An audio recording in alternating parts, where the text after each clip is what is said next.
So I'll say, look, this is what I want to do, and beat it up, like get everybody beating it up. Say no. Say this is why it's a bad idea. Let's go through that, and I'll keep pushing, and eventually we wind up somewhere much, much better than we'd ever be based on my original idea. Or even some other idea I got and thought, hey, this can be applied to us. And so it's so critical to be able to be willing to put stuff out there early, get stuff beat up, but keep pushing if you think your vision is right.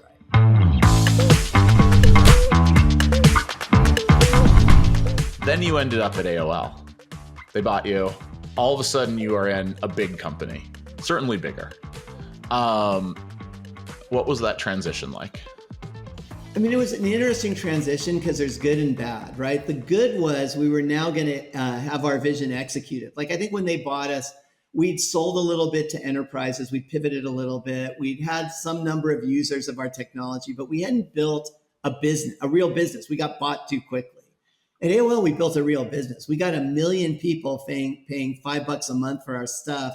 And it took 3.5 years to get there. Yeah. So that was huge impact, right? A big business, tons of people doing it. AOL would run a pop-up ad and there'd be 5,000 new paying subscribers in an hour, right? Distribution is great, isn't it? Distribution is great. It's incredible scale.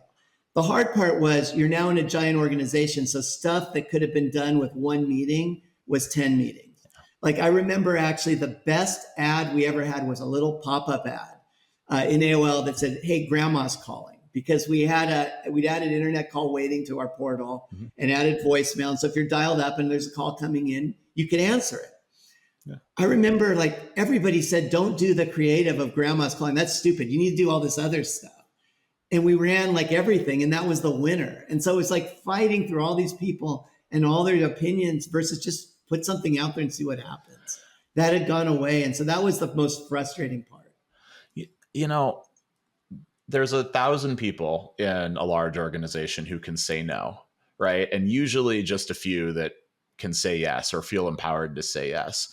What's your advice based on some of your experience for people that are feeling sort of frustrated by that are getting all the no's or having trouble rallying the stakeholders to drive change? It comes down to the big vision and the proof point, right? So if you can get proof points, you can get more people on board and build up the group that can then run roughshod over the no's. So, in AOL, even there were people who said, well, this is a bad idea to even try this, and kept trying to defeat it. And we had a champion who just kept pushing, no, if you give me this demo, I'll get this person. If you do this, we'll get that. And that was my lesson, is just figure out the objections and start moving through them.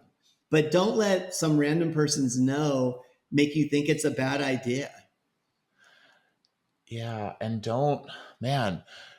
also that random person's no might not be from someone who actually has the authority to say no. Because a lot of people can say no, but like, can they block you? Can they stop you? That's always a really interesting question in a large organization, right?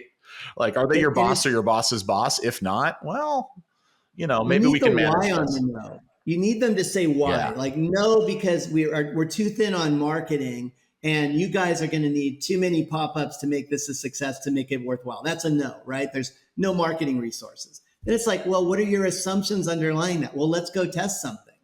Oh, look, there's way more interest than you assumed. And suddenly you start maybe not wearing them down, but wearing everybody around them down, going, wait a second, you're assuming there's no marketing. Maybe this will work anyways. And it's just constantly doing it. It's hard, and it does wear you down, and it beats you up. And eventually you've got to leave a big company if you're an entrepreneur. You just have to. Yeah.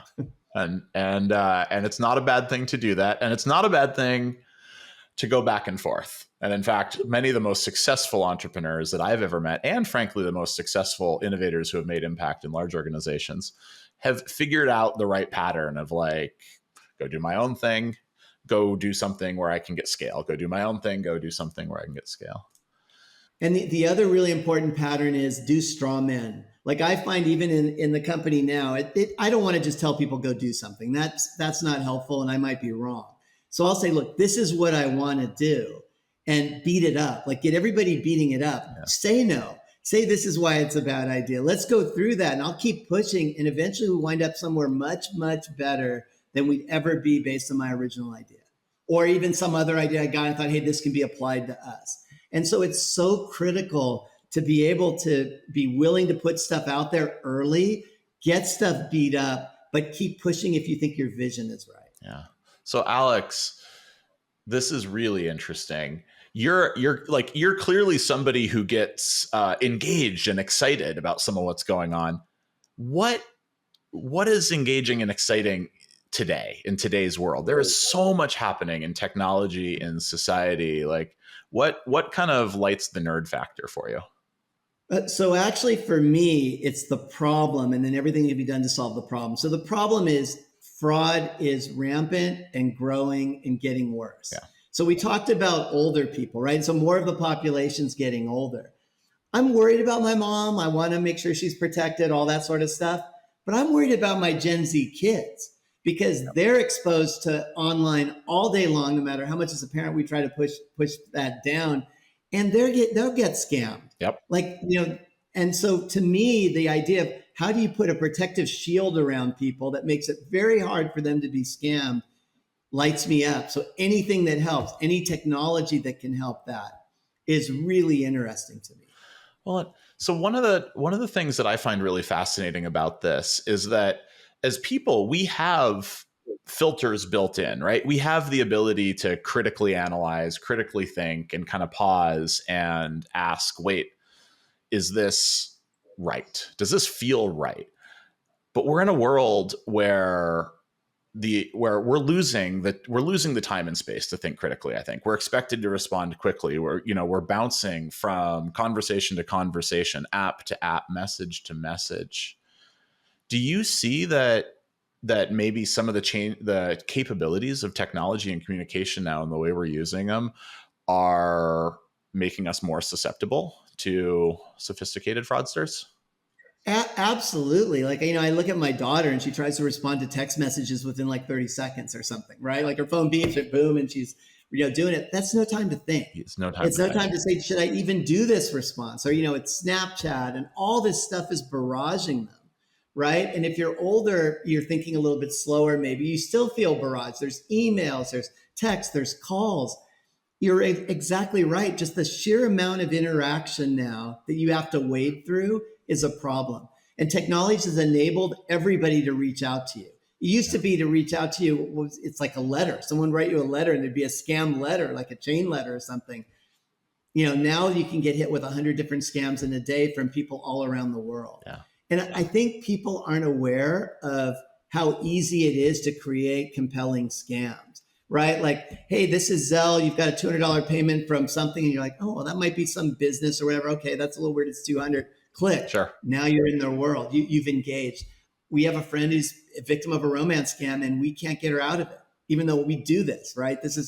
We try to pull up, no, that was this. It's a text now number that called and now it's shifted to this. And that's a deep fake video. And you can't, they have the goal of meeting someone or feeling good and they just refuse to understand it's a scam. And that means that people need help desperately to help them through this. And that's what gets me passionate is how can I be a part of that? Really importantly, how do we reach out and get to the source and shut it off at the source? The person who's going to get to 10,000 people, stop it there, not at the level when it hit 10,000 phones, because they're going to find 2 or 3 where they're successful.